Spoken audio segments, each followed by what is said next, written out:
Welcome to a car I've been very excited to drive, because today we're jumping straight back to the Horizon 5 JDM Jewels Car Pack, which unfortunately costs more on top of the base game. Because today we're taking a look at this, the Nissan Stagea RS 4V from 1997. This thing from stock boasts 232 horsepower, 202 foot-pounds of torque while weighing a whopping 3,571 pounds. But I've got to say, this thing does look pretty cool, and the Stagea itself has been pretty popular within the car community very recently. Going to the side, it does look pretty much like your everyday estate car, and then going to the back, I've got to say I do like the way they've done the lights. Now, taking a look at the inside of this thing, it is of course a car from the late 90s, so there's not too much fancy stuff in here, but I've got to say it does still look cool. And now let's go ahead and take a listen to this thing.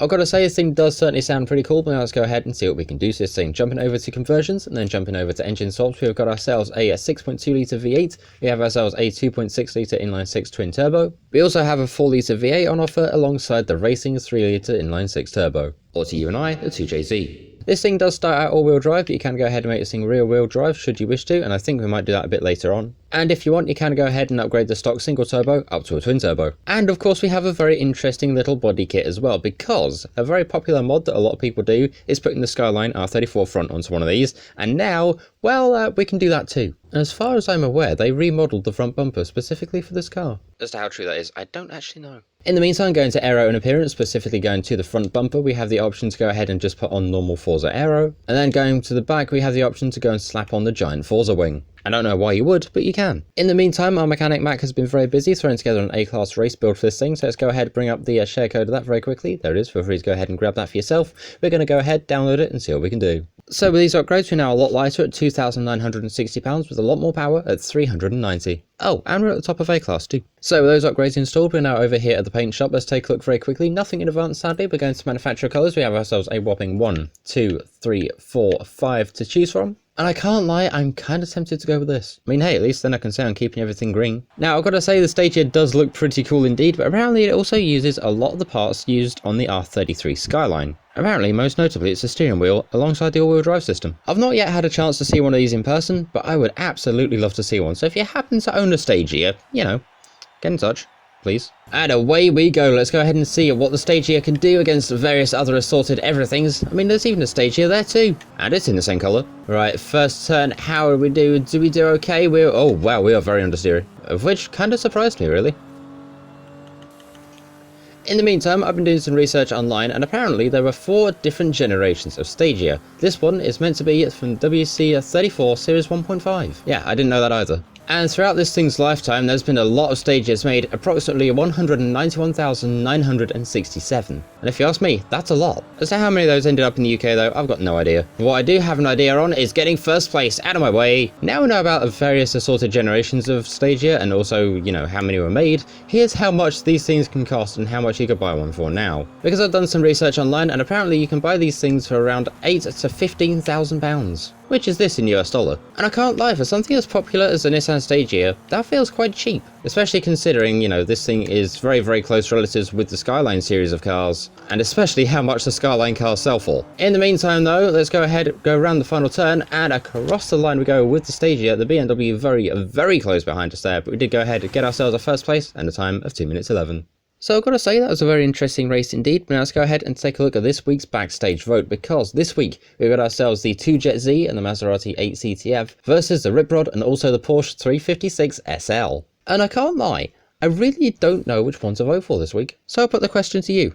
Which one would you vote for? Let me know in the comments. In the meantime, let's go ahead and grab another tune, this one being the drag tune made by Mac once again. So let's go ahead and bring up the share code. There it is, feel free to go ahead and grab that for yourself. We're going to do that and see just how good this thing can be. So with those upgrades, we're now at 2,724 pounds in weight, a lot lighter than before, with a whopping 1,270 brake horsepower. This thing's about to be nuts. And if I crash, it's going to become nuts and bolts. So after a tune-up and a lick of paint, let's go ahead and see just how good this thing is. First of all, let's go ahead and get a wheelie check. Do we get anything?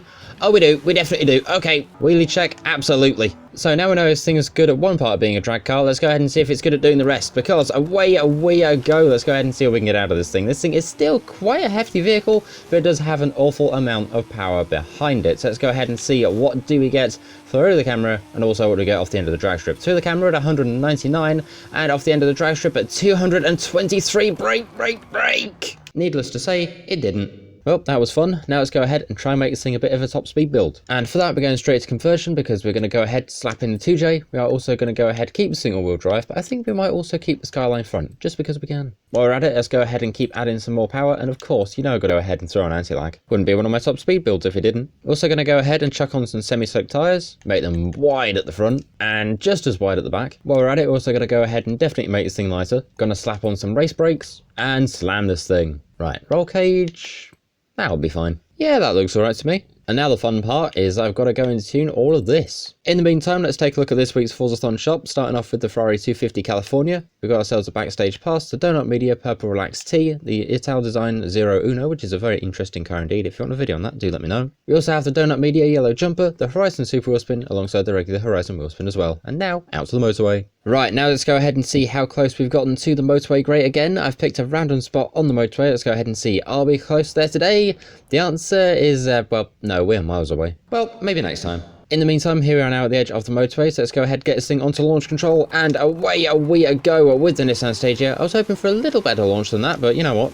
I'm sure it'll be fine, right? Hopefully the near 1,300 horsepower should make up for that. Though saying that, we just got passed by an Audi. And out the speed zone, 252.88. We've still got a lot more to go. We are still accelerating, so we could be on for a good downhill speed. And hopefully a good result through the camera too. Well, I guess you're about to find out the answer for that, because through we go, 263.87. Downhill is 267.268. Do we get any more than that? Not really, no. But let's go ahead and see. Do we find a little motorway sign? Because hopefully where we do, we should be able to go on the brakes and see what our stopping distance is. Horizon Arcade event will begin any minute now.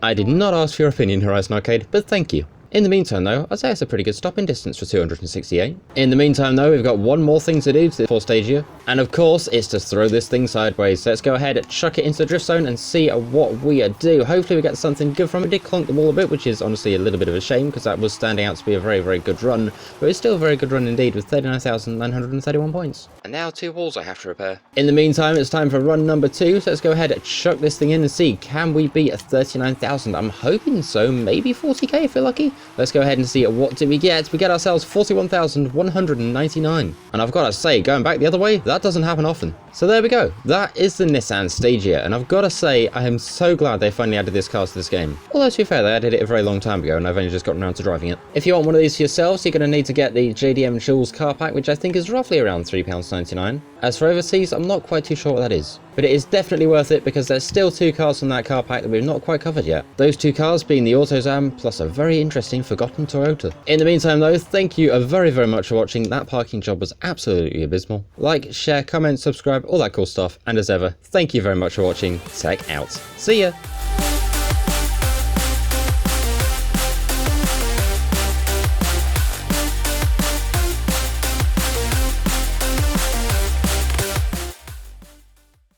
Alright, back to drifting we go.